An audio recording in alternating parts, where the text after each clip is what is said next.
Yeah, them bullpens is like you said, it's the introduction to a horror story.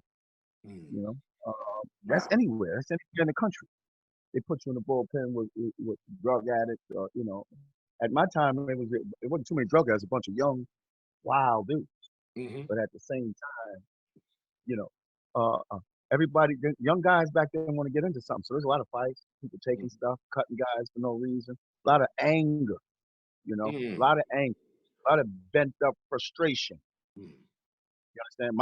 My thing was when I sat there in the bubble, I didn't have a problem because thank God nobody bothered me. Man. You know, Uh-huh.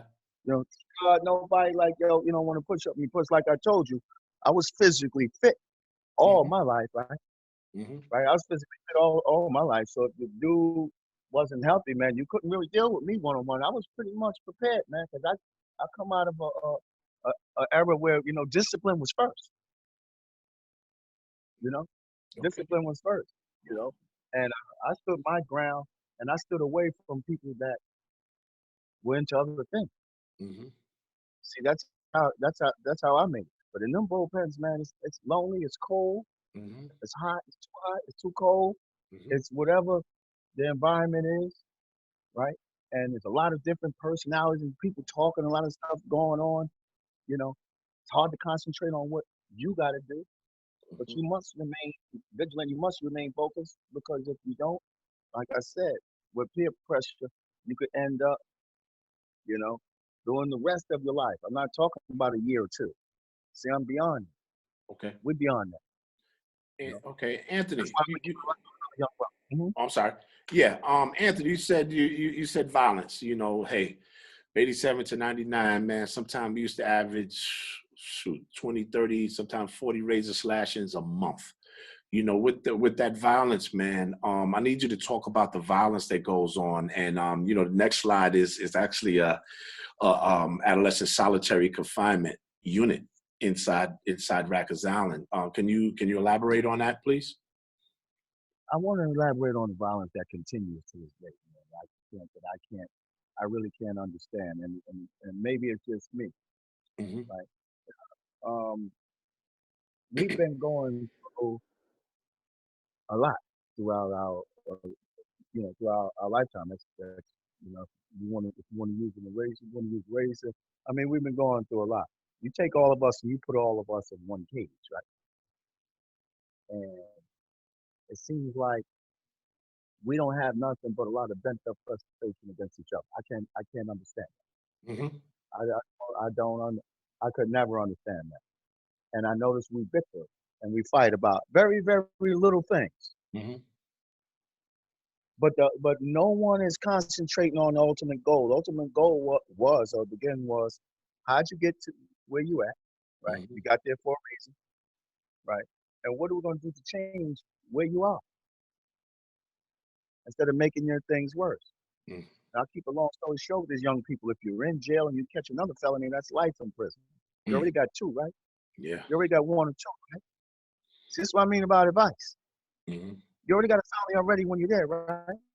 So you get a fight, you get a stab, you cut somebody, or somebody cuts you. Somebody cuts you, and you can get a bed. See, this doesn't work for you. But the violence in prison is ultimately ridiculous Hmm. because of the lack of love and compassion for yourself and your next brother Yeah. or sister. Hmm. You know, and a guy like me I had a rough way to go. Now I don't think I had a rough way to go because I didn't subscribe to a lot of violence. I didn't subscribe to a lot of ignorant, vulgar. I didn't subscribe to a lot of wanting to be a gangster type. I didn't subscribe to that, and most people did in prison because that's the aura of the prison. You're in prison, you got to be a tough guy. No, you don't. That's how you got there, Mm. I like that. right? I like Your that. next stop from there. See. So Doc. It depends on how we give it. I like these visuals right here, Doc. No one Hmm. wants to wake up in the morning and say, you know what, today's my day to do a crime. Well, I'm gonna go out there and I'm gonna do something stupid so I can sit in this cell. Mm. This cell is lonely, it's cold, ain't nobody sending you no mail. And if you had friends, I bet you won't have none when you get locked up. I bet you that. I bet you that right now. I put all my money, everything in what I got right now. Mm, Whoever you are, young man, young woman, when you get locked up, you ain't gonna have it. mm. Okay. So Wow. this is no option. There's no option. Going to prison is no option. We Mm, can always do better. We're too educated. yeah. Wow. You Anthony, know, this is a picture right here, the day room, man. What goes on in the day room, man? Because my side as an officer, you had one TV in there.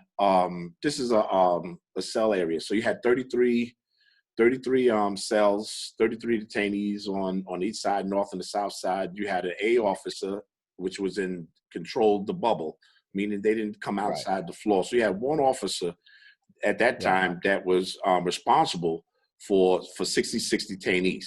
So that means if I'm doing a tour on the north side, God only knows what's going on the south side. So as you look at this image right here, as an officer, I'll be standing in the corner watching TV, whatever's on. But as I'm watching the detainees, you know, because I don't know, I had a gift. I knew when something was going to go down even before it would go down, just on movement, the way mm-hmm. demeanors instantly changed. And I want you to put yourself in that day room. One TV, you had black, and Hispanics, so you had two different populations in there. And how did Right. that work out in the day room, man? I remember this part here vividly. This here, if you look at this picture, there's a blind spot on your left. So that's where officers could not see. You're in between an A and B gate. There's an A and B gate right there. This is one side Mm-hmm. of either a dorm, right? You would have guys that claim these tables. See these little tables, one, two, three. It's like about five of them. You have guys that think they're tough claiming these tables. I didn't even know that. That's I how, was an officer. Go ahead, Ed.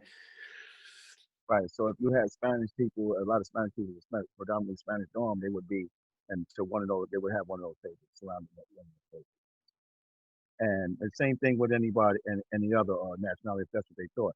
They would, they would surround these tables like they own something, you know, and that would be your life, all right? Because I don't know if that's what you choose, you know. And I did this for 2 years, and um, it's not easy. It's just a holding pen. It's just a weight, Guys want to bully the TV, but there's always a fight about something, Mm-hmm. you know.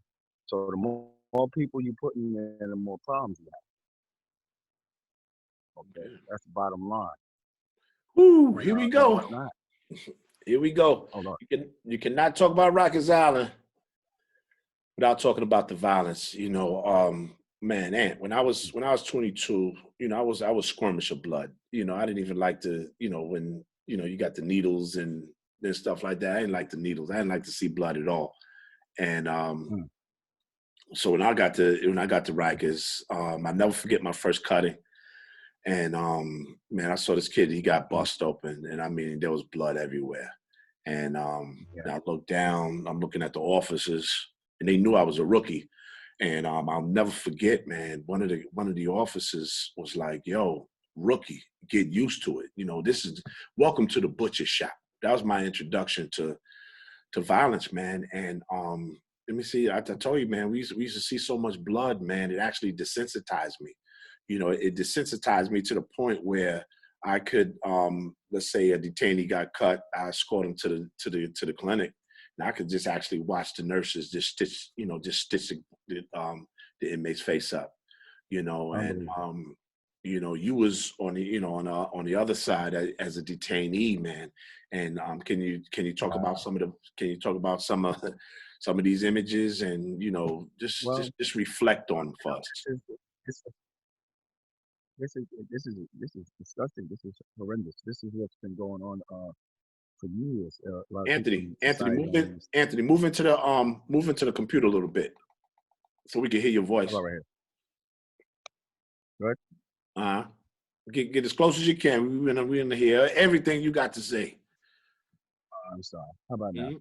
No, you're good. Am I better now? Yes, you are right there. okay, this is horrendous. This is like my greatest fear. Like this was something that I would be very, very, very, very scared to death to experience anything like that. Somebody come behind you and cutting you with a razor. See, when I was on Rikers Island, I told you, Doc, one of the worst stories I couldn't understand about Rikers Island was they used to let inmates work inside the medical field. Clinic, They yeah. had them work some in the clinic, and I don't know who it was, but someone had released a box of blue steel razors Mm. and a couple of boxes of scalpels got into the population of adolescents. So that's when this stuff right here goes up. You know, you put I don't know how they let that get out like that. I don't know if that was intentional, Doc. But man, I never seen so many people get cut, man, everywhere. In court, in the bullpen, in the block, in the hallway, in the mess hall, down the staircases. Okay. So, and the reason, like I said, the reasons why they get involved in this stuff, like, kids ain't got nothing to do, man. You know, it seems like they ain't got nothing to do. You want to be gangster, man. This is it. This is what gangsters get. You Wow. know what I mean? Be Hmm. somebody. Yeah. But this is That's been, horrendous. I've This is seen a one of lot my of this. greatest fears, Doc. Yeah. That's my I've greatest seen a fear. lot of this, you know? You can't get it no better than that. And I Yeah. feel so sorry for these young men. You don't have to be in there for some little whatever. They wouldn't have to be cut. And this is what happens with little gangs. You want to be parts of gangs and stuff. You know, you You know want what's cool sad, stuff. Anthony? This is what they do. I became an advocate after I left, Rikers Island in 1999, man. God is just, God that did a redemption with me. A lot of people don't know. I did 12 years. I resigned after 12 years. And, 12 is a symbolic number. And, Right, I'll never forget, I was in church one day and there was a bishop that prophesied over me. He said, listen, man, you was at Rikers Island for 12 years and now you're free. And, God is just using you to get this information out to keep the people from going back into bondage. I'll never forget that. So when I look at these images, man, and, it was just horrific. But, Anthony, imagine, a lot of people that, that go through those bars, that go through the system are innocent, man. That stop and frisk. They stop and frisk. They searched over 3 million people. Out of those 3 million people, there were some people that went to jail that were actually innocent. So could you imagine you're innocent, going to jail, and I've you're seen. sitting there just waiting, for Right, bail or waiting to see the lawyer, and now you get bust open. A lot of people don't realize the violence at that time. 87 to 99 was so violent that they actually changed laws, meaning that they would right, actually rearrest an individual that assaulted someone. So you could come through. There were young men that were coming through the jail system that were innocent, forced to excuse me, forced to defend themselves, and now they cut somebody, they stabbed somebody. Basically, what happens is, man, they didn't wind up catching a charge, going upstate, never to come home. So could you right. imagine that? Everybody that goes through the system is not guilty. There are a lot of innocent people that go through that system. It's a revolving door. I mean, and the sad part on our end, on the person that gets involved, and is once you're in there, that's the easiest thing to do, but the hardest thing to do is get out. So Wow. if you gotta you got you gotta remove your mind from this type of stuff. Just because you're there, don't mean you have to participate, Yeah. right? But if you fall victim like these young men have, Yeah. you just have to continue to go on. Yeah. That's a hell of a price to pay. It is. It is. It is. Especially, a lot of people don't realize, hey, once you go through those doors, there's no training manual, how to survive, in jail. Young man, here you go. A young lady, here you go. This is how you survive in there. You, Yeah. you got to make it up as you go and hope you survive, man. You know, and I took this picture right here, man. These are some of the shanks that are confiscated, found on on the search, and even 2020, man. I'm almost institutionalized because I have a box of shanks that I use, presentations and some of my gallery exhibitions that the job, the images and that prison culture has never left me, man. So talk about some of these weapons. I call them, man, weapons of mass destruction.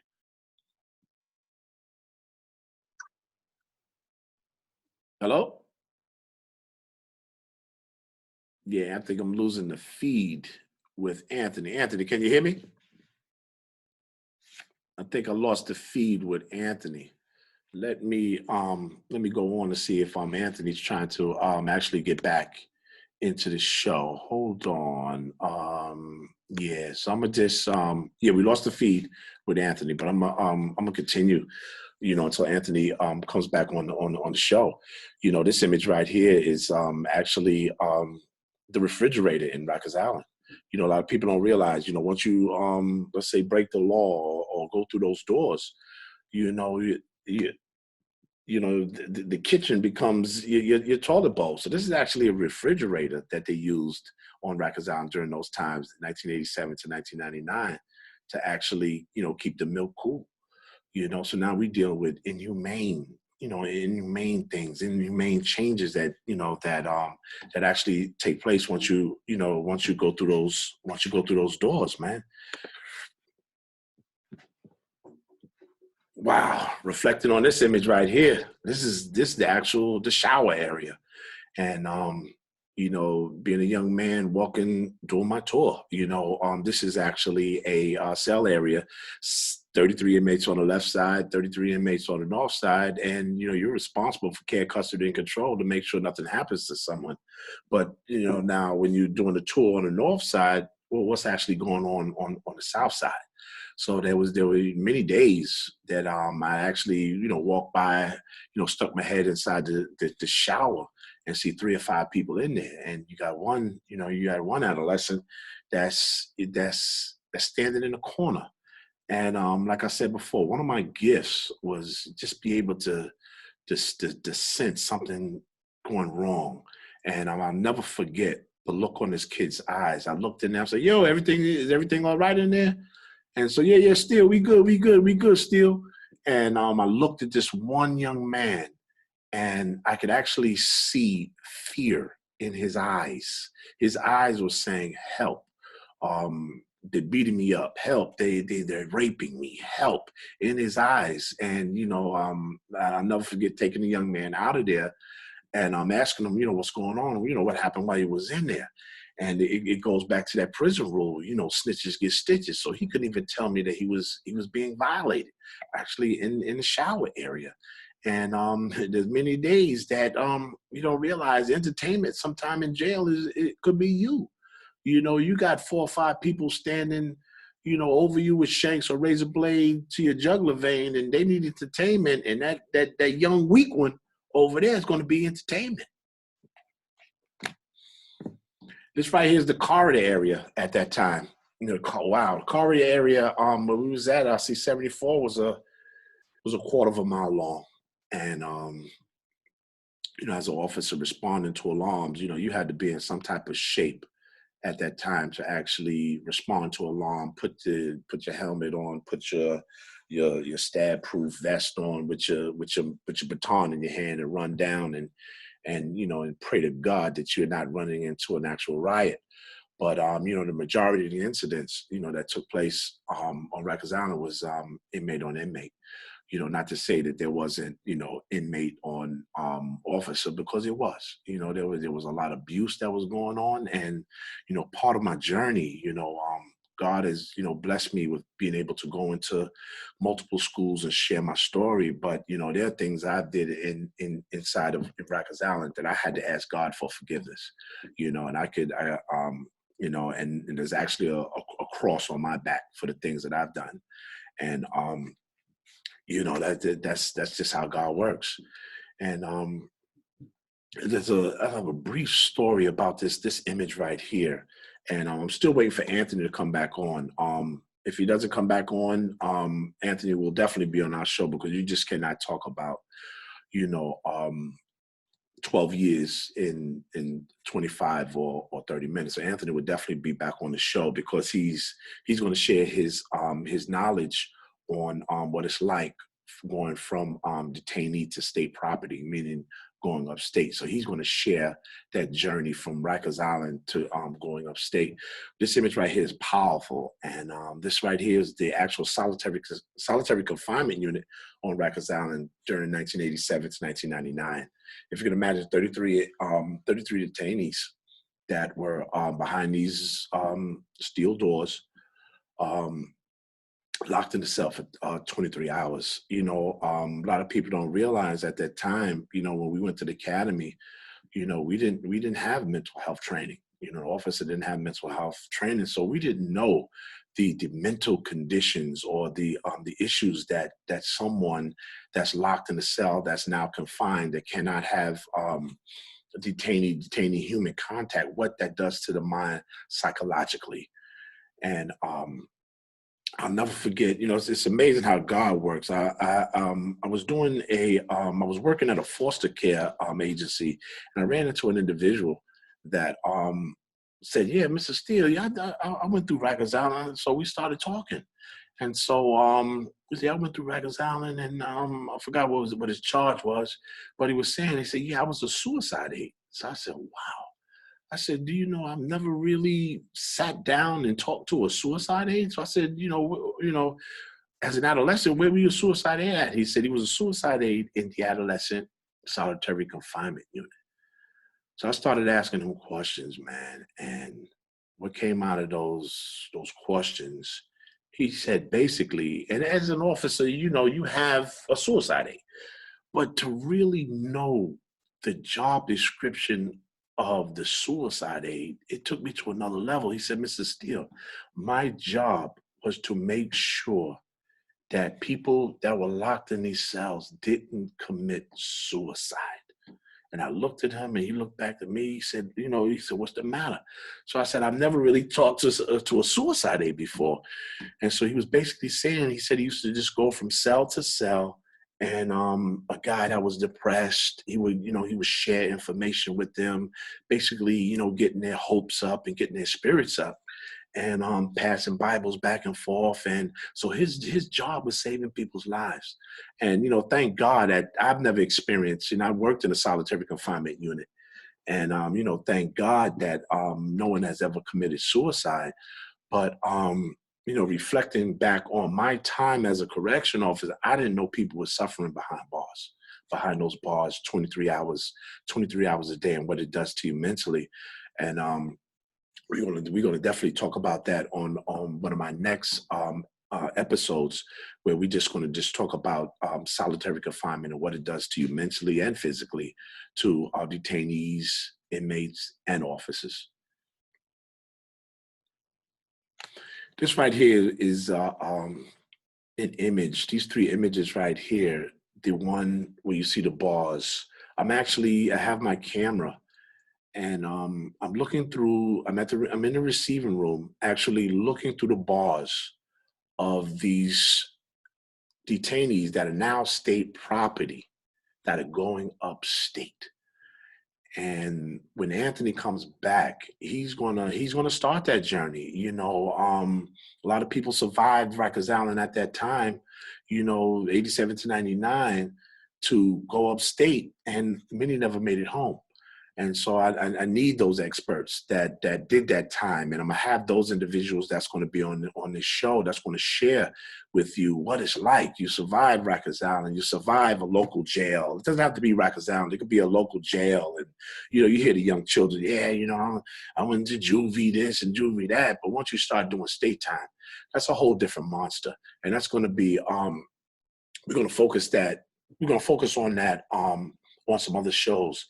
But I want to thank Anthony. He still didn't come back in, but you know, his spirit is still within this episode. And I want to thank everybody for tuning in to episode 2. Don't forget, subscribe to me. Those who want the Scarface for Life DVD, that was one of the hottest street DVDs that was ever created. You could actually get it on Amazon, and you could also get my book, Behind These Prison Walls, Life Inside Rikers Island. And I'm actually working on book 2, which is going to get a deeper inside, reflecting on what goes on in officers' heads. So we're going to end it on that podcast. God bless you. Avoid the criminal system at all possible means, because there's no just inside of there. It's just a warehouse that's used to break you mentally and physically. Thank you for tuning in. Welcome to Behind These Prison Walls.